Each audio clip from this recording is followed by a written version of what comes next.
Hello नमस्कार सुप्रभात दोस्तों, मैं सतीश पाल अपन परिवार सिलेक्शन गुरु जी यूट्यूब चैनल पर आपका हार्दिक स्वागत और अभिनंदन करते हैं। हम आशा करते हैं कि आप सभी स्वस्थ और मस्त होंगे। तो चलिए हम रोज़ की तरह आज भी जीएस के 20 क्वेश्चन का आपके सामने लेकर आए हुए हैं। और आपको बता दें कि जो आज का हमारा प्रैक्टिस सेट है जीएस का, वो आपका है मतलब सीआरपीएफ ट्रेडमैन का प्रीवियस पेपर है जो अभी एग्जाम हुए हैं। ये आपके सीआरपीएफ ट्रेडमैन के 5 जुलाई का मतलब पेपर है, ठीक है। तो उन्हीं मतलब 5 जुलाई फर्स्ट शिफ्ट के 25 क्वेश्चन में से हम आपके सामने 20 क्वेश्चन को लेकर आए हुए हैं, ठीक है।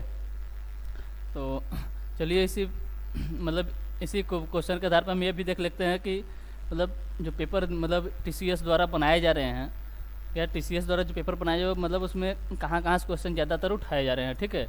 तो चलिए अपने प्रैक्टिस सेट की तरफ बढ़ते हैं और अपना पहला क्वेश्चन देखते हैं।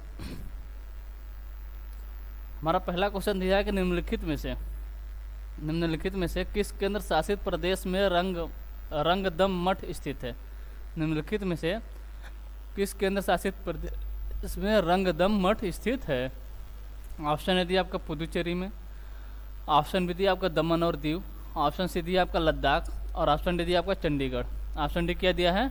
चंडीगढ़। किसकी बात कर रहा है? रंगदम मठ, ठीक है। रंगदम मठ मतलब किस केंद्र शासित प्रदेश में स्थित है। तो किस केंद्र शासित प्रदेश में स्थित है? तो ये आपके कहाँ पर? लद्दाख में। कहाँ पर? लद्दाख में। यानी ऑप्शन सी हमारा जो है ये सही आंसर होता है। ऑप्शन सी हमारा जो है ये सही आंसर होता है, ठीक है। चलिए अगला क्वेश्चन देखते हैं। और हाँ, अगर सर रंगदम मठ के बारे में अगर आपको और कुछ पता है तो इसके बारे में आप कमेंट बॉक्स में ज़रूर बताएं, ठीक है। और इसके बारे में आप सर्च भी ज़रूर करिएगा कहाँ मतलब है। तो ये आपके लद्दाख में। कहाँ पर है? लद्दाख में। किसने बनवाया है? आपको क्या बताना है? किसने बनवाया है और कब बनवाया है। कब बनवाया है, किसने बनवाया और कब बनवाया, ठीक है। और कब बनवाया है, ठीक है। आपको कमेंट बॉक्स में बताना है, ठीक। चलिए अगला क्वेश्चन देखते हैं। अगला क्वेश्चन दिया आपका केसरिया स्तूप कहाँ स्थित है। केसरिया स्तूप कहाँ स्थित है। ऑप्शन ए दिया होगा पूर्वी चंपारण, ऑप्शन बी दिया आपका गंगतोक, ऑप्शन सी दिया आपका सारनाथ और ऑप्शन डी दिया आपका थोटला कोंडा में। तो केसरिया स्तूप मतलब अगर पूछे किसने बनवाया है, किसकी बात कर रहा है? केसरिया स्तूप की। तो केसरिया स्तूप अगर पूछे किसने बनवाया है, सॉरी, हमारा क्वेश्चन क्या है? केसरिया स्तूप कहाँ। अगर पूछे किसने बनाया कौन थे? आपके अशोक ने बनवाए थे। किसने बनवाया था? अशोक ने बनवाए थे। किसके लिए? तो इसके हम अगर हम बात कर रहे थे जो महात्मा बुद्ध थे उनका मतलब जब वो महापरिनिर्वाण के लिए उनका अगर पूछे महात्मा बुद्ध का महापरिनिर्वाण कहाँ हुआ था, तो हुआ था आपका कुशीनगर में। कहाँ पर? कुशीनगर में। कहाँ पर? कुशीनगर में। तो बताया जाता है कि महात्मा बुद्ध महापरिनिर्वाण के लिए जब कुशीनगर जा रहे थे तो मतलब बिहार के पूर्वी चंपारण के पास केसरिया स्थान पड़ता है। और वहाँ पर एक दिन के लिए इन्होंने विश्राम किया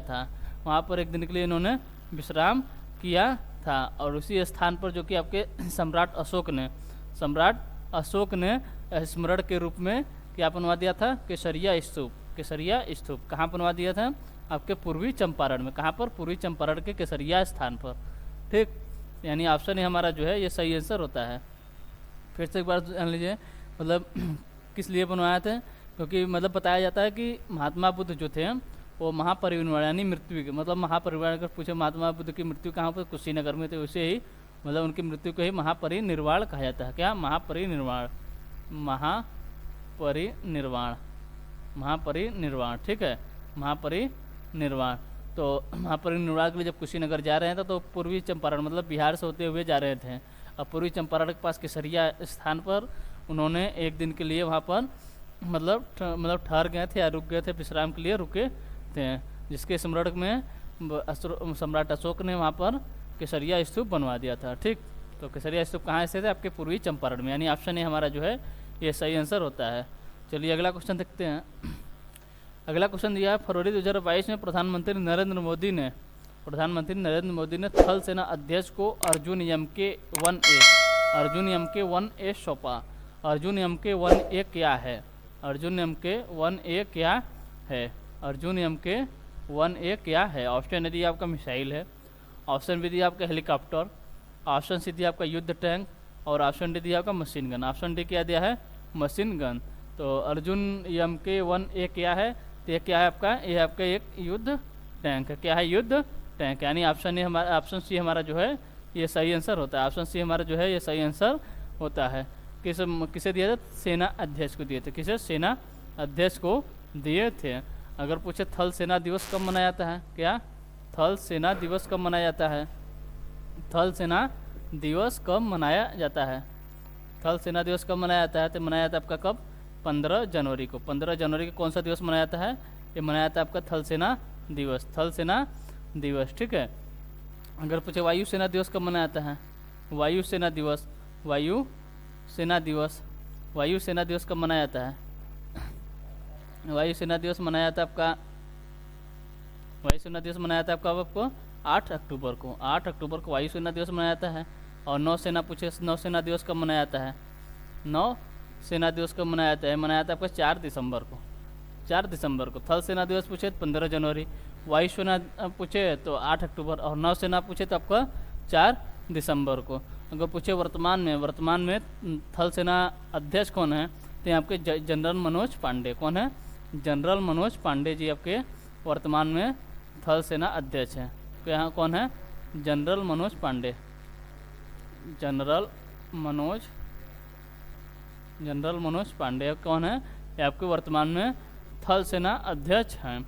अगर पूछे वर्तमान में वायुसेना अध्यक्ष कौन है? तो वायुसेना अध्यक्ष आपके एयर मार्शल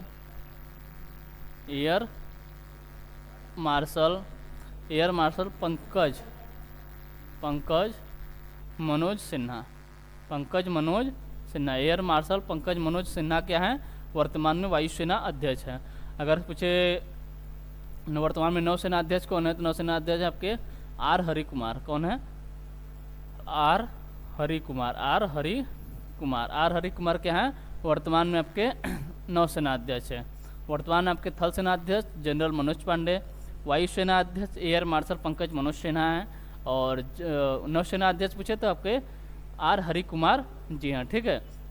यहाँ पर हो गया आपका इनके मतलब दिवस, कौन कौन से दिवस मनाए? थल सेना दिवस 15 जनवरी, वायुसेना दिवस 8 अक्टूबर, नौसेना दिवस 4 दिसंबर, ठीक। चलिए अगला क्वेश्चन देखते हैं। अगला क्वेश्चन दिया आपका आंध्र प्रदेश और तेलंगाना के लोक संगीत। आंध्र प्रदेश और तेलंगाना के लोक संगीत सुवी पतालू में किस प्रकार के वाद्य यंत्रों का प्रयोग किया जाता है? किसमें? सुवी पतालू में किस प्रकार के वाद्य यंत्रों का प्रयोग किया जाता है? ऑप्शन दिया आपका आघात वाद्य यंत्र, ऑप्शन बी दिया आपका घन वाद्य यंत्र, ऑप्शन सी दिया आपका तंतु वाद्य यंत्र, और ऑप्शन डी दिया आपका पवन वाद्य यंत्र। ऑप्शन डी क्या दिया है? पवन वाद्य यंत्र। तो अगर से पूछे कहाँ पर होता है? आंध्र प्रदेश और तेलंगाना में। आंध्र प्रदेश और तेलंगाना में मतलब दोनों राज्य में से कौन सा लोक संगीत है आपका? सुवी पतालू। किस प्रकार के वाद्य यंत्र का प्रयोग किया था? इसमें किया था आपका आघात वाद्य यंत्र का। ऑप्शन ए हमारा जो है ये सही आंसर होता है। आघात वाद्य यंत्र जो है इसके अंतर्गत कौन कौन से मतलब यंत्र आते हैं? वाद्य यंत्र आते हैं। इसमें आता है तबला, ढोलक, ढोल, ऐसे जिससे मतलब पीटा या ठोका जाता है, जिससे मतलब ठोकने पे जो आवाज़ निकलता मतलब आवाज़ आते हैं उसे आघात वाद्य यंत्र कहा जाता है। तो किसका प्रयोग किया जाता है? आघात वाद्य यंत्र का। कहाँ पर? आंध्र प्रदेश और तेलंगाना में, ठीक है। अगर पूछे घन, ऑप्शन भी दिया आपका घन वाद्य यंत्र। अगर पूछे घन वाद्य यंत्र के अंतर्गत कौन कौन से आते हैं, मतलब कौन कौन से वाद्य यंत्र आते हैं? इसमें आता है आपका घंटा हो गया, ठीक है, घंटा हो गया, जल तरंग हो गया, एक हो गया आपका खरताल हो गया, ठीक है। ये सभी आपके जो ठोस मतलब धातु की बनी होती हैं उन्हें किसके अंतर्गत रखा जाता है? उन्हें घन वाद्य यंत्र के अंतर्गत। और जिससे मतलब पीटा जाता है, जैसे ढोल हो गया, आपका ढोलक हो गया, ये सब आपके आघात वाद्य यंत्र के, ठीक। अगर से ऑप्शन सी की बात करें, यहाँ पर दिया आपका तंतु वाद्य यंत्र। क्या दिया है? तंतु वाद्य यंत्र के अंतर्गत क्या क्या आता है? इसमें केंदरी आता है, एक तारा, सारंगी, मतलब तार वाले चीज़ में तंतु वाद्य यंत्र के अंतर्गत आते हैं। अब पूछो पवन वाद्य यंत्र के अंतर्गत कौन कौन से आते हैं? पवन वाद्य के मतलब बांसुरी से संबंधित, जो मतलब जिसे हवा द्वारा मुख के हवा द्वारा बजाया जाता है। ट्रोपोन होता है, तुरही होता है, हार्न होता है। हार्न भी आपके पवन वाद्य यंत्र के अंतर्गत आता है। बांसुरी भी आपके कहाँ पे होती है? पवन वाद्य यंत्र के अंतर्गत आती है, ठीक। यानी ऑप्शन हमारा जो था क्या पूछा था कि आंध्र प्रदेश और तेलंगाना के लोक संगीत सुई पतालू में किस प्रकार के वाद्य यंत्रों का प्रयोग किया जाता है? किया जाता है आपके आघात वाद्य यंत्र का। यानी ऑप्शन ए हमारा जो है ये सही आंसर होता है। ऑप्शन ए हमारा जो है ये सही आंसर होता है। ठीक है, चलिए अगला क्वेश्चन देखते हैं। अगला क्वेश्चन दिया कि जब गरीबों की संख्या का अनुमान, जब गरीबों की संख्या का अनुमान गरीबी रेखा से नीचे के लोगों के अनुपात के रूप में लगाया जाता है तो इसे डैश के रूप में जाना जाता है। इसे डैश के रूप में जाना जाता है। ऑप्शन ने दिया आपका गरीबी अंतर, ऑप्शन बी दिया आपका गरीबी रेखा, ऑप्शन सी दिया आपका गरीबी रेखा बास्केट, और ऑप्शन डी दिया आपका हेड काउंट अनुपात। ऑप्शन डी किया दिया हेड काउंट अनुपात। तो किसकी बात कर रहा है? जब गरीबों की संख्या को, गरीबों की मतलब जो गरीब हैं उनकी संख्या को, उनकी संख्या का अनुपात, मतलब जो गरीब है उनकी संख्या का अनुपात गरीबी रेखा के नीचे के लोगों के अनुपात के रूप में लगाया जाता है तो इसे क्या कहते हैं? इसे कहते हैं हेड काउंट अनुपात। यानी ऑप्शन डी हमारा जो है ये सही आंसर होता है। ठीक है, अब हम आपको ये बताते हैं ये सब जो क्वेश्चन है आपको मतलब आज देखने को मिल रहे हैं सब आपके कहाँ के हैं? सब सीआरपीएफ ट्रेडमैन। सीआरपीएफ ट्रेडमैन कब के हैं? 5 जुलाई का फर्स्ट शिफ्ट का पेपर है ये। 5 जुलाई फर्स्ट शिफ्ट का पेपर है। ठीक है, 5 जुलाई फर्स्ट शिफ्ट का ये पेपर है। 20 के 20 क्वेश्चन आपके, अगर सब किसी भी भाई का मतलब भाई या बहन का जो भी आपका पेपर हुआ हो 5 तारीख को, तो अपने पेपर को मिलाकर देख सकता है। ठीक है, कि ये है वास्तव में है या नहीं। ठीक, और जिसका हो तो कमेंट मार में ज़रूर बताएं कि मतलब हाँ ये मतलब पेपर है। ठीक, चलिए अगला क्वेश्चन देखते हैं। अगला क्वेश्चन दिया निम्नलिखित में से किसने चौथ को वार्षिक कर के रूप में 17वीं और 18वीं शताब्दी में राजस्व या उपज पर अभिहित रूप से 25% मतलब 1/4, इसी को क्या कहते हैं? चौथ। ठीक है, 1/4 लगाया। ऑप्शन ए दिया आपका मराठों ने लगाया था, ऑप्शन बी दिया आपका मुगलों ने लगाया था, ऑप्शन सी दिया आपका अफगानों ने लगाया था, और ऑप्शन डी दिया आपका जाटों ने लगाया था। ऑप्शन डी क्या दिया है? जाटों ने लगाया था। तो मतलब किसकी बात कर रहा है? 17वीं और 18वीं शताब्दी में राजस्व पर या उपज पर अभिहित रूप से 25% मतलब वार्षिक चौथ के रूप में किसने लगाया था राजस्व पर? तो ये लगाए थे आपके किसने? मराठों ने। किसने? मराठों में। अगर से मराठों में किसने लगाया तो लगाए थे आपके शिवाजी। कौन थे? शिवाजी द्वारा ये कर लगाया गया था। शिवाजी द्वारा ये कर लगाया गया था। ठीक है, अगर पूछे मराठों का संबंध किस वंश था तो इनके किस वंश से था, तो इनका संबंध जो था वो था आपके सिसोदिया वंश था। किससे था? सिसोदिया वंश से ये संबंधित मतलब संबंध रखते थे। ठीक है, किसने लगाया था? तो लगाया था आपके शिवाजी। अगर शिवाजी के पिता का नाम पूछे मतलब शिवाजी के पिता कौन थे, तो इनके पिता थे आपके शाहजी भोसले। कौन थे? शाहजी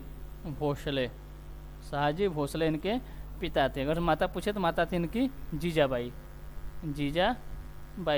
इनकी कौन थी? इनकी माता थे, मतलब शाहजी भोसले की पत्नी थी। इनकी एक और पत्नी थी, उनका क्या नाम था? तुकाबाई था। उनका क्या नाम था? तुकाबाई। किसकी पत्नी थी? तुकाबाई। मतलब शाहजी भोसले की 2 पत्नियाँ थी, जिनकी ना एक थी आपकी जीजाबाई जिनके पुत्र थे आपके शिवाजी, और एक थी आपकी तुकाबाई। कौन थी? एक थी आपकी तुकाबाई। और तुकाबाई के पुत्र कौन थे? तुकाबाई के पुत्र अगर पूछे कौन थे तो उनके पुत्र थे आपके एकोजी राजे। कौन थे? एकोजी राजे इनके पुत्र थे। किसके? तुकाबाई के। ठीक है, तो जो आपका निम्नलिखित में से मतलब पूछा था किसने चौथ को वार्षिक कर के रूप में 17वीं और 18वीं शताब्दी में राजस्व या उपज पर अभिहित रूप से लगाया, तो लगाए थे आपके कौन? मराठों ने। मराठों में कौन? शिवाजी ने। मराठों में कौन थे? शिवाजी। ठीक है, चलिए अगला क्वेश्चन देखते हैं। अगला क्वेश्चन दिया निम्नलिखित में से किसे नारी शक्ति का मूर्त रूप माना गया है? निम्नलिखित में से किसे नारी शक्ति का मूर्त रूप माना गया है? और जर्मनी में हमारी स्वतंत्रता का झंडा फहराने वाली जर्मनी में हमारी स्वतंत्रता का झंडा फहराने वाली पहली भारतीय बने। ऑप्शन ए दिया आपका सरोजिनी नायडू, ऑप्शन बी दिया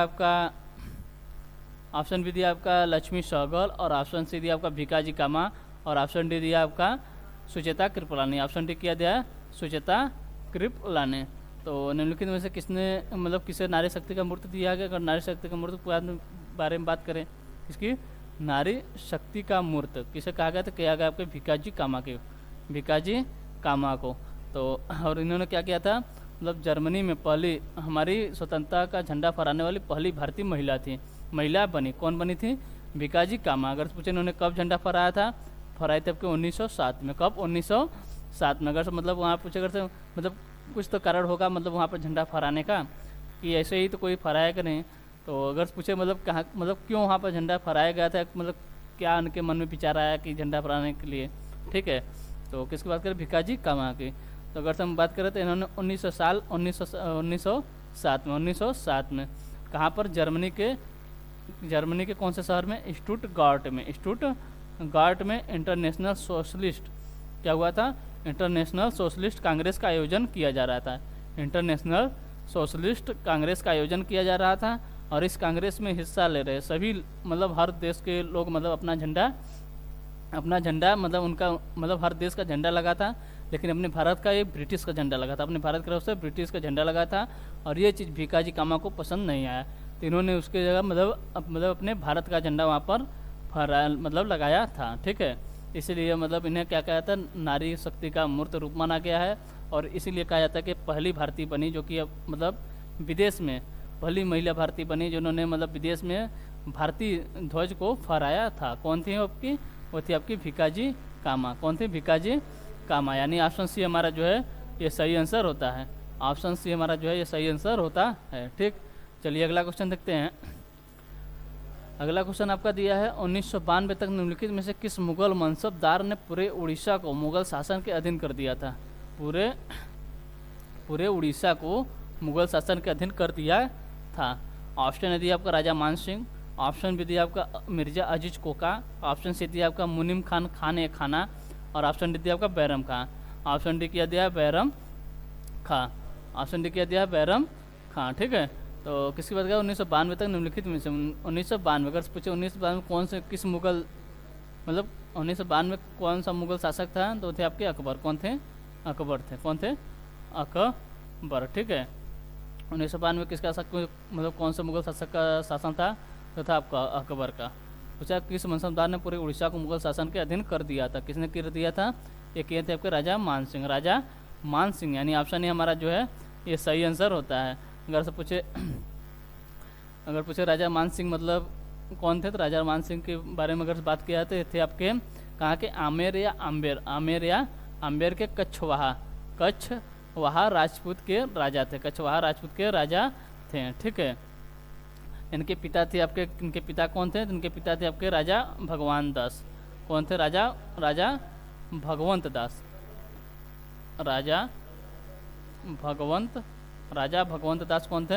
ये थे आपके राजा मान सिंह के पिता थे। राजा मान सिंह के पिता थे राजा भगवंत दास, जो कि आपके अकबर के प्रमुख सेनापति हुआ करते थे, जो कि आपके अकबर के प्रमुख या प्रधान सेनापति थे, ठीक है। तो अगर पूछे किसने दिया था मुगल शासन के अधीन किसने किया, तो किए थे आपके राजा मान सिंह। और किसके किए थे? तो अकबर को ही मतलब मुगल शासक कौन थे? अकबर को ही इन्होंने पूरी उड़ीसा जो है इनके अधीन कर दिया था, ठीक। चलिए अगला क्वेश्चन देखते हैं। अगला क्वेश्चन दिया आपका उत्तर प्रदेश और मध्य प्रदेश। अगला क्वेश्चन दिया आपका उन राज्यों के समूह की पहचान कीजिए जो गरीब कल्याण रोजगार अभियान 2022 का हिस्सा नहीं है। जो गरीब कल्याण रोजगार अभियान 2022 का हिस्सा नहीं है। ऑप्शन दिया आपका उत्तर प्रदेश और मध्य प्रदेश, ऑप्शन भी दिया आपका असम और पश्चिम बंगाल, ऑप्शन सी दिया आपका उत्तर प्रदेश और बिहार और ऑप्शन डी दिया राजस्थान और झारखंड। ऑप्शन डी किया दिया राजस्थान और झारखंड। तो उन राज्यों के समूह की पहचान कीजिए जो गरीब कल्याण अभियान अगर पूछिए चलाया कब गया था? ये चलाया गया था कब? 20 जून 2020 को यह अभियान चलाया गया था। अगर पूछे कितने राज्यों में चलाया गया था, तो टोटल इसमें 6 राज्यों को मतलब चुना गया था यहाँ पर मतलब ये अभियान चलाने के लिए। अगर पूछे 6 राज्यों के नाम कौन कौन से थे, तो एक था आपका राजस्थान, मध्य प्रदेश, झारखंड, मध्य प्रदेश, झारखंड, उत्तर प्रदेश था। फिर इसके बाद थे आपका बिहार, कौन था? बिहार था। फिर इसके बाद था आपका उड़ीसा। ये आपके 6 राज्य थे, राजस्थान, मध्य प्रदेश, झारखंड, उत्तर प्रदेश, बिहार और उड़ीसा, ठीक है। तो कितने राज्यों में थे? टोटल 6 राज्यों में। कब चलाया गया था? 20 जून 2020 को चलाया गया था। कहाँ से शुरुआत हुई थी? ये हुई थी आपके बिहार के खगड़िया जिले के एक गांव से शुरुआत हुई थी। किसने शुरुआत किया था? पीएम प्रधानमंत्री नरेंद्र मोदी ने इस अभियान का शुरुआत किया था। हमारा क्वेश्चन पूछा है कि उन राज्यों के समूह की पहचान कीजिए जो गरीब कल्याण रोजगार अभियान 2022 का हिस्सा नहीं है। तो अगर पूछे कौन कौन से राज्य इस हिस्से मतलब किस किस राज्य का हिस्सा है, तो इसमें 6 राज्य हैं। पूछा है जो नहीं है, उत्तर प्रदेश और मध्य प्रदेश की बात करें, क्या उत्तर प्रदेश और मध्य प्रदेश हैं? असम और पश्चिम बंगाल, असम और पश्चिम बंगाल ही आपके नहीं है। और उत्तर प्रदेश ऑप्शन सी देखें, उत्तर प्रदेश और बिहार, उत्तर प्रदेश बिहार भी हैं। राजस्थान झारखंड, राजस्थान और झारखंड भी आपके सब राज्य हैं। कौन कौन से राज्य नहीं हैं? ये आपके असम और पश्चिम बंगाल, असम और पश्चिम बंगाल आपके राज्य इसमें शामिल नहीं थे, मतलब इसका हिस्सा नहीं थे, यानी ऑप्शन भी हमारा जो है ये सही आंसर होता है। चलिए अगला क्वेश्चन देखते हैं। अगला क्वेश्चन दिया, लूनी नदी इनमें से किस क्षेत्र में है? लूनी नदी इनमें से किस क्षेत्र में है? ऑप्शन है दिया आपका तटीय मैदान, ऑप्शन बी दिया आपका उत्तरी मैदान, ऑप्शन सी दिया आपका प्रायद्वीपीय पठार, और ऑप्शन डी दिया आपका भारतीय रेगिस्तान। ऑप्शन डी क्या दिया आपका? भारतीय रेगिस्तान। ऑप्शन डी दिया है आपका भारतीय रेगिस्तान। तो अगर हम लूनी नदी की बात करें, लूनी नदी की, तो लूनी नदी मतलब लूनी नदी किस क्षेत्र में है? तो ये आपके कहाँ पर है? आपके भारतीय रेगिस्तान में। कहाँ पर है? भारतीय रेगिस्तान में है। ठीक, अगर पूछे लूनी नदी कहाँ से निकलती है, लूनी नदी कहाँ से निकलती है, तो लूनी नदी निकलती है कहाँ पर? राजस्थान के अजमेर जिले। कहाँ पर? अजमेर जिले के किस पहाड़ी से? आपके नागा पहाड़ी से। कहाँ से? नाग या नागा पहाड़ी से निकलती है। कौन किस पहाड़ी से? नाग पहाड़ी से। नाग या नागा बोल सकते हैं, नाग या नागा पहाड़ी से निकलती है। कौन सी नदी? लूनी नदी। ठीक है। और अगर पूछे इसमें एक खास बात है, इसमें मतलब ये लूनी नदी जो है एक भारत की एकमात्र नदी है जो कि आपकी 2 प्रकार की जल देती है, एक मीठे जल और खारा जल, दोनों प्रकार की जल देती है। कौन सी नदी है? आपकी लूनी नदी है। ठीक है। अगर पूछे कहाँ से कहाँ तक मतलब खारा पानी है, कहाँ से कहाँ तक अगर से पूछे मतलब मीठा पानी है, तो आपके बाड़मेर के बालतोरा तक ये मीठे पानी की मतलब मीठे पानी की नदी है। उसके बाद कच्छ तक, कहाँ तक? कच्छ तक जो है आपके ये खारे पानी की नदी बन जाती है। ठीक है। कहाँ से कहाँ तक? मतलब अजमेर से बालतोरा तक, अजमेर के मतलब बाड़मेर से अजमेर के बाड़मेर से बालतोरा तक ये आपके मीठे पानी की झील है, मीठे पानी की नदी है। और वहाँ से कच्छ के रण तक क्या होती है? आपके खारे पानी की नदी बन जाती है। ठीक है। और पूछे विलुप्त कहाँ पर होती है? आपके कच्छ के रण में ही ये विलुप्त हो जाती है। कच्छ के रण में ही ये विलुप्त हो जाती है। कहाँ पर? कच्छ के रण में ये आपके विलुप्त हो जाती है। अगर पूछे लूनी नदी की सहायक नदियों के नाम पूछे, क्या लूनी नदी की सहायक नदी कौन कौन सी हैं? तो एक है आपका जवाई नदी। कौन सी है? जवाई नदी। एक है लीलड़ी नदी। कौन सी है? लीलड़ी नदी। जवाई नदी हुई, लीलड़ी नदी हुई, एक हुई आपकी सुकड़ी नदी और वांडी नदी। एक है आपका वांडी नदी। आपकी कौन सी क्या है? आपकी लूनी नदी की सहायक नदी है। तो लूनी नदी किस क्षेत्र में है? तो भारत के भारतीय रेगिस्तान के क्षेत्र में है। ठीक, यानी ऑप्शन डी हमारा जो है ये सही आंसर होता है। चलिए अगला क्वेश्चन देखते हैं। अगला क्वेश्चन दिया, पद्म भूषण डॉक्टर पद्म सुब्रमण्यम नृत्य की एक नई शैली के निर्माता हैं जिसे डैश के नाम से जाना जाता है। ऑप्शन दिया आपका मोहिनीअट्टम, ऑप्शन बी दिया आपका भरतनाट्यम, ऑप्शन सी दिया आपका कुचिपुड़ी, और ऑप्शन डी दिया आपका कथक। ऑप्शन डी दिया आपका कथक। किसकी बात कर रहा है? पद्म भूषण डॉक्टर पद्म सुब्रमण्यम के नृत्य की एक नई शैली निर्माता है जिसे मतलब कौन सी निर्माता मतलब किस मतलब भरतनाट्यम के किस मतलब कौन से मतलब शास्त्रीय नृत्य के ये मतलब निर्माता के रूप में जाने जाते हैं। तो किसके जाने जाते हैं? किसके मतलब निर्माता के रूप में जाने जाते हैं? वो कौन सा शास्त्रीय नृत्य है? तो ये आपका कौन सा? भरतनाट्यम है। कौन सा है? भरतनाट्यम। यानी ऑप्शन बी हमारा जो है ये सही आंसर होता है। ऑप्शन बी हमारा जो है ये सही आंसर होता है। ठीक है। चलिए अगला क्वेश्चन देखते हैं। अगला क्वेश्चन दिया, उस स्थान का नाम बताइए जहां दक्षिण पूर्व मध्य रेलवे जोन का मुख्यालय स्थित है। उस स्थान का नाम बताइए जहां दक्षिण पूर्व मध्य रेलवे जोन का मुख्यालय स्थित है। ऑप्शन दिया आपका चेन्नई, ऑप्शन भी दिया आपका कोलकाता, ऑप्शन भी दिया आपका मुंबई, ऑप्शन सी दिया आपका कोलकाता और ऑप्शन डी दिया आपका बिलासपुर। ऑप्शन डी क्या दिया है? बिलासपुर। ठीक है, तो किसके बाद उस स्थान का नाम बताइए जहाँ पर दक्षिण पूर्व मध्य रेलवे का मुख्यालय कहाँ स्थित है? आपके बिलासपुर में। कहाँ पर है? ये बिलासपुर में स्थित है, यानी ऑप्शन डी हमारा जो है ये सही आंसर होता है। अगर हम बात करें किसकी, रेलवे जोन की, अगर भारत में टोटल रेलवे वर्तमान में अगर से पूछे भारत में कुल कितने रेलवे जोन है, टोटल कितने रेलवे जोन है? कुल हैं आपके 19 railway zone. Kolkata metro railway zone मतलब मेट्रो रेलवे जोन को लेकर टोटल ओके 19 रेलवे जोन है। कितने हैं? 19 रेलवे जोन हैं। ठीक है, इसके पहले अगर पूछे 2 साल पहले कितने थे, तो थे आपके 18 रेलवे जोन। 18वां कौन था? तो 18वां था आपका विशाखापट्टनम।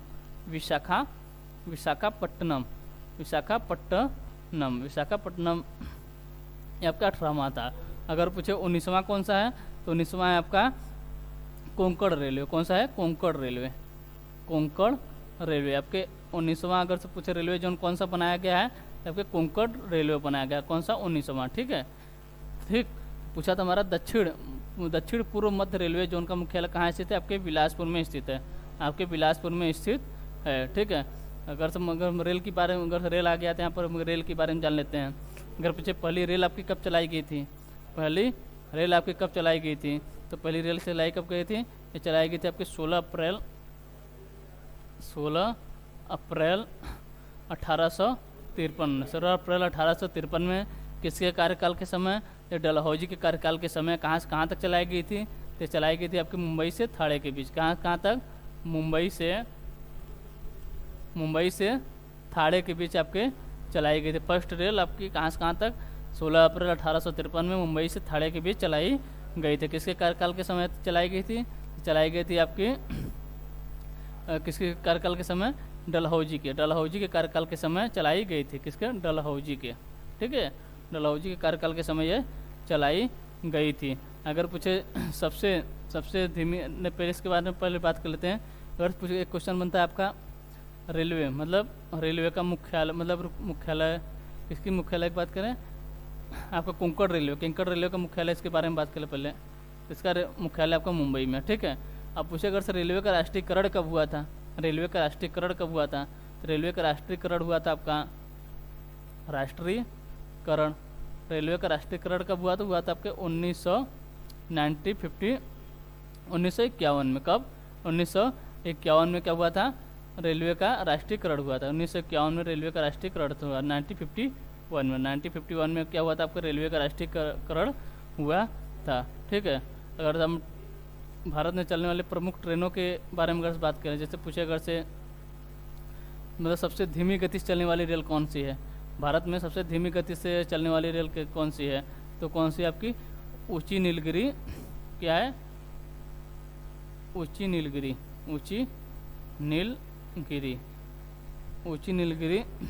पैसेंजर ट्रेन है। कौन सी है? ऊंची नीलगिरी पैसेंजर ट्रेन। इसकी अगर स्पीड की बात करें तो कितनी है? 10 किमी प्रति आवर। ये भारत की सबसे धीमी गति से चलने वाली ट्रेन कौन सी है? ऊंची नीलगिरी पैसेंजर ट्रेन है, जो कि जिसकी स्पीड कितनी है? ये आपकी 10 किमी प्रति आवर। अगर फिर सबसे तेज गति से चलने वाली ट्रेन कौन सी है? तो ये आपकी गतिमान एक्सप्रेस है। कौन सी है? गतिमान एक्सप्रेस है। अगर पूछे इसकी स्पीड कितनी है? इसकी स्पीड है आपके 160 किमी पर आवर। 160 किमी प्रति घंटा की गति है आपकी गतिमान एक्सप्रेस है। ठीक है, गतिमान एक्सप्रेस है। अगर पूछे भारत की फर्स्ट विद्युत ट्रेन कौन सी है? फर्स्ट विद्युत रेल कौन सी चलाई गई थी? ये चलाई गई थी आपकी डेक्कन क्वीन। कौन थी? डेक्कन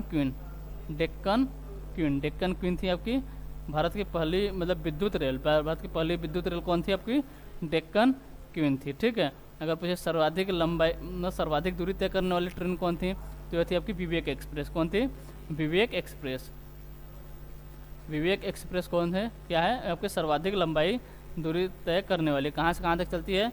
तो आपके असम के डिब्रूगढ़ से कन्याकुमारी तक। कहाँ से? असम के डिब्रूगढ़ से कन्याकुमारी तक। कौन सी है? आपकी विवेक एक्सप्रेस है। ठीक, तो ठीक है, अब चलिए अगला क्वेश्चन देखते हैं आप। अगला क्वेश्चन दिया आपका, महात्मा गांधी के मार्गदर्शन में भारत में, महात्मा गांधी के मार्गदर्शन में भारत में पहला राष्ट्रव्यापी विरोध निम्नलिखित में से कौन सा था? भारत में पहला राष्ट्रव्यापी विरोध निम्नलिखित में से कौन सा था? ऑप्शन ए दिया आपका रोलेट सत्याग्रह, ऑप्शन बी दिया आपका अहमदाबाद मिल हड़ताल, ऑप्शन डी दिया आपका चंपारण सत्याग्रह, और ठीक है ऑप्शन डी क्या दिया, चंपारण सत्याग्रह। सॉरी, पूछा है महात्मा गांधी के मार्गदर्शन में भारत में पहला राष्ट्रव्यापी विरोध निम्नलिखित में से कौन सा था? पहला राष्ट्रव्यापी विरोध निम्नलिखित में से कौन सा था? अगर हम ऑप्शन ए की बात करें, क्या रोलेट सत्याग्रह दिया है। रोलेट सत्याग्रह कब हुआ था, कब चलाया गया था? चलाया गया था 1919 में। अगर हम खेड़ा सत्याग्रह की बात करें तो चलाया गया था आपका 22 मार्च 1918 को। 22 मार्च 1918 को आपका क्या हुआ था, खेड़ा सत्याग्रह। और अहमदाबाद मिल मजदूर आंदोलन की बात करें तो ये भी आपके कब चलाया गया था, ये भी आपके 1918 में ही चलाया गया था। और चंपारण सत्याग्रह की बात करें तो कब चलाया गया था, 1917 में। पूछा है मार्गदर्शन में भारत में पहला राष्ट्रव्यापी जो सबसे पहले हुआ होगा वही होगा, लेकिन सबसे पहले कौन सा हुआ है, तो चंपारण सत्याग्रह। लेकिन आप पूछे एक शब्द दिया आपका राष्ट्रव्यापी, क्या हुआ, राष्ट्रव्यापी। यह तो आपके भारत में मतलब भारत के किसानों से रिलेटेड, मजदूरों से रिलेटेड सब हैं, जैसे खेड़ा सत्याग्रह हो गया, अहमदाबाद मिल मजदूर हड़ताल हो गया, किसानों से संबंधित है, भी आपके किसानों से मिलकर खेती के लिए संबंधित था। ठीक है, लेकिन कुछ अगर राष्ट्रव्यापी कौन सा था तो यहाँ पर रोलेट सत्याग्रह, यानी ऑप्शन ही हमारा जो है ये सही आंसर होता है। ठीक, चलिए अगला क्वेश्चन देखते हैं। अगला क्वेश्चन दिया, शरीर को वृद्धि, मरम्मत और ऊर्जा के लिए निम्नलिखित में से किसकी आवश्यकता होती है? मतलब वृद्धि भी हो, मतलब और उनमें जो कुछ हो उसमें की मरम्मत भी हो और ऊर्जा भी मिले, तो उसके लिए मतलब किसकी आवश्यकता होती है? ऑप्शन दिया आपका केवल कार्बोहाइड्रेट की, ऑप्शन बी दिया आपका केवल प्रोटीन, ऑप्शन सी दिया आपका कैलोरी, और ऑप्शन डी दिया होगा पोषक तत्व। ऑप्शन डी किया दिया पोषक तत्व। तो शरीर को वृद्धि, मरम्मत और ऊर्जा के लिए किसकी आवश्यकता होती है? ये होती है आपकी पोषक तत्व की, यानी ऑप्शन डी हमारा जो है ये सही आंसर होता है।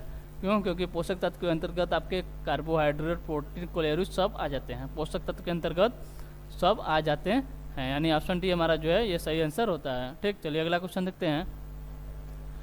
अगला क्वेश्चन दिया है कि आपका भारत के क्षेत्र में किसी भी भूभाग में रहने और बसने के मौलिक अधिकार को निम्न में से किस श्रेणी के तहत वर्गीकृत किया गया है? मतलब किसी भी भूभाग में, क्या बोल रहा है कि किसी भी भूभाग में रहने और बसने के मौलिक अधिकार को निम्न में से किस श्रेणी के तहत वर्गीकृत किया गया है? ऑप्शन दिया आपको कतिपय मामलों में गिरफ्तारी के खिलाफ संरक्षण, अभिव्यक्ति की स्वतंत्रता के संबंध में कतिपय अधिकारों के आदि का संरक्षण। ठीक, ऑप्शन सी दिया आपका कतिपय अपराधों में निरोध के संबंध में संरक्षण, और ऑप्शन डी दिया आपका जीवन की सुरक्षा और व्यक्तिगत स्वतंत्रता। ऑप्शन डी दिया आपका जीवन की सुरक्षा और व्यक्तिगत स्वतंत्रता।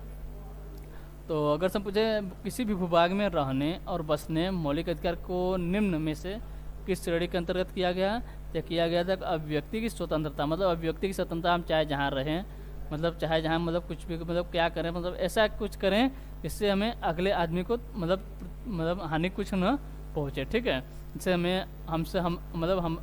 हमारे वजह से दूसरा कोई परेशान न हो, तो इसकी स्वतंत्रता किसे हो, मतलब यही स्वतंत्रता हमारी है कि हमारे वजह से कोई परेशान न हो और हमें जो करना है वो करें। ठीक, तो वो स्वतंत्रता कौन सी है? आपकी अभिव्यक्ति की स्वतंत्रता के संबंध में कतिपय अधिकारों का संरक्षण, यानी ऑप्शन बी हमारा जो है ये सही आंसर होता है। ठीक, चलिए अगला क्वेश्चन देखते हैं। अगला क्वेश्चन दिया आपके फरवरी 2022 में भारतीय विज्ञान संस्थान बेंगलोर में राष्ट्रीय सुपर कंप्यूटरिंग मिशन के तहत निम्नलिखित में से कौन सा सुपर कंप्यूटर स्थापित किया गया था? निम्नलिखित में से कौन सा सुपर कंप्यूटर स्थापित किया गया था? ऑप्शन बी दिया आपका ऑप्शन ए दिया आपका परमशिव, ऑप्शन बी दिया आपका सुपर प्रवेग, ऑप्शन सी दिया आपका प्रत्युष, और ऑप्शन डी दिया आपका मिहिर। यहाँ पर क्या है, ये भी आपके परम प्रवेग है। क्या है? परम प्रवेग है, परम प्रवेग है। ठीक है, पूछा था कि 16 जनवरी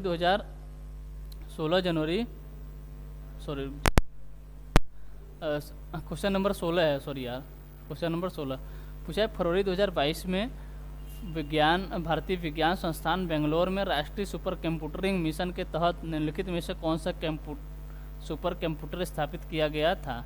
निम्नलिखित में से कौन सा सुपर कंप्यूटर स्थापित किया गया था? तो कौन सा था? वो था आपका परम प्रवेग। कौन था? परम प्रवेग। यानी ऑप्शन बी हमारा जो है ये सही आंसर होता है। ऑप्शन बी हमारा जो है ये सही आंसर होता है। ठीक है, चलिए अगला क्वेश्चन देखते हैं। अगला क्वेश्चन दिया आपका कि इलेक्ट्रॉनिक और सूचना प्रौद्योगिकी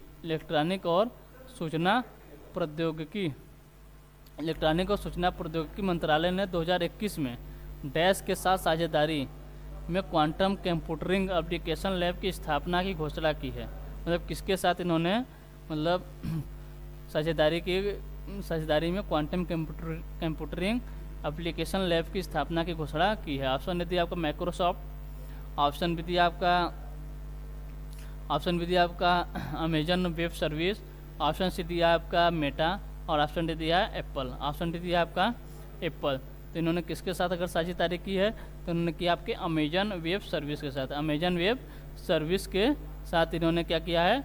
आपका साझेदारी की है। ठीक है, ऑप्शन दिया आपका माइक्रोसॉफ्ट। माइक्रोसॉफ्ट की अगर से पूछे स्थापना कब हुई थी तो हुई थी आपके 4 अप्रैल 1975 को। 4 अप्रैल 1975 को इसकी स्थापना हुई थी। किसकी? माइक्रोसॉफ्ट की स्थापना कब हुई थी? 4 अप्रैल 1975 को। किसने किया था? तो किया था आपके बिल गेट्स और पॉल एलन ने। Bill Gates plus Paul Allen के द्वारा ये किसकी माइक्रोसॉफ्ट कंपनी की स्थापना की गई थी 4 अप्रैल 1975 को। अगर पूछे इसका हेडक्वार्टर कहाँ पर है? इसका हेडक्वार्टर है आपका कहाँ पर? यूएसए में, यानी अमेरिका में इसका हेडक्वार्टर है। ठीक, यहाँ पे अगर हम बात कर ले जैसे ऑप्शन सी थी आपका मेटा की बात करें, मेटा किसका नाम हो गया? तो मेटा आपके फेसबुक और व्हाट्सएप का ज्वाइंट ग्रुप को क्या कर दिया गया? आपका मेटा नाम दे दिया गया है। ठीक है, चलिए अगला क्वेश्चन देखते हैं। अगला क्वेश्चन दिया उत्तरी पूर्वी मानसून द्वारा सर्दियों में किस क्षेत्र में वर्षा होती है? उत्तरी पूर्वी मानसून द्वारा सर्दियों में किस क्षेत्र में वर्षा होती है? ऑप्शन दिया आपका कोरोमंडल तट, ऑप्शन बी दिया आपका केंद्रीय उच्च भूमि, ऑप्शन सी दिया आपका प्रायद्वीपीय पठार और ऑप्शन डी दिया आपका भारत के द्वीप। ऑप्शन डी दिया आपका भारत के द्वीप। तो उत्तरी पूर्वी मानसून द्वारा सर्दियों में किस क्षेत्र में वर्षा होती है? तो होती है आपके कहाँ पर? कोरोमंडल तट पर। यानी ऑप्शन ए हमारा जो है ये सही आंसर होता है। ऑप्शन ए हमारा जो है ये सही आंसर होता है। अगर पूछे कोरोमंडल तट मतलब किसके तट को कहा जाता है? तो कहा जाता है आपके तमिलनाडु प्लस आंध्र प्रदेश के। तमिलनाडु प्लस आंध्र प्रदेश के तट को क्या कहते हैं? कोरोमंडल तट कहते हैं। तमिलनाडु और आंध्र प्रदेश के तट को कोरोमंडल कहते हैं। ठीक है, ऑप्शन ए हमारा जो है ये सही आंसर होता है। चलिए अगला क्वेश्चन देखते हैं। अगला क्वेश्चन दिया कि भावगीत किस राज्य का प्रसिद्ध लोक संगीत है? भावगीत किस राज्य का प्रसिद्ध लोक संगीत है? ऑप्शन दिया आपका आंध्र प्रदेश, ऑप्शन बी दिया आपका कर्नाटक, ऑप्शन सी दिया असम और ऑप्शन डी दिया आपका केरल। ऑप्शन डी किया दिया है केरल। तो भावगीत किस राज्य का प्रसिद्ध लोक संगीत है? तो ये आपके कहाँ का? आपके कर्नाटक का प्रसिद्ध लोक संगीत है। कहाँ का? कर्नाटक का। यानी ऑप्शन बी हमारा जो है ये सही आंसर होता है। ठीक, चलिए अगला क्वेश्चन देखते हैं। अगला क्वेश्चन दिया आपका ठीक है, तो चलिए अगला क्वेश्चन देखते हैं। अगला क्वेश्चन दिया आपका निम्नलिखित में से क्या किसी देश के आर्थिक और सामाजिक विकास का सहायक तंत्र है? मतलब निम्नलिखित में से क्या किसी देश के आर्थिक और सामाजिक विकास का सहायक तंत्र है? ऑप्शन दिया आपको प्राकृतिक संसाधन, मतलब प्राकृतिक संसाधन से आर्थिक और सामाजिक विकास होगा, या जनसंख्या से। ऑप्शन सी दिया आपका आधारभूत संरचना से और ऑप्शन डी दिया आपका ग्रामीण विकास से। ऑप्शन डी दिया आपका ग्रामीण विकास। अगर हम प्राकृतिक संसाधन कर लेंगे तो क्या हमारा जो है आर्थिक और सामाजिक विकास सुधर जाएगा, या जनसंख्या बढ़ाने सुधर जाएगा, या मतलब एक आधारभूत संरचना बनाते हैं उसकी वजह से आर्थिक और सामाजिक विकास सुधरेगा, या फिर सिर्फ ग्राम का विकास करने से मतलब आर्थिक और सामाजिक विकास होगा। तो किसकी मतलब किसी देश के बारे में बात कर रहा है कि आर्थिक और सामाजिक विकास का सहायक तंत्र क्या है? सहायक तंत्र की अगर हम बात करें क्या हो सकता है? इसमें अगर से पूछे जनसंख्या तो एकदम गलत है। और सिर्फ ग्रामीण विकास करके मतलब हम किसी देश की आर्थिक और सामाजिक विकास नहीं कर सकते हैं। ठीक है, दो दो आंसर तो हमारे ऐसे ही गलत हो गए। अगर हम प्राकृतिक संसाधन और आधारभूत संरचना इन दोनों की बात करें, तो इसमें सबसे मजबूत तर्क कौन सा है? आपके आधारभूत संरचना। क्योंकि हम किसी भी मतलब काम करने से एक आधारभूत मतलब उसके आधार पर एक संरचना तैयार करना जरूरी होता है, जिसके आधार पर हम मतलब उसका आर्थिक और सामाजिक विकास मतलब कर सकते हैं। इसलिए क्या हो गया, हमारा आंसर सी सही हो गया। क्या हो गया?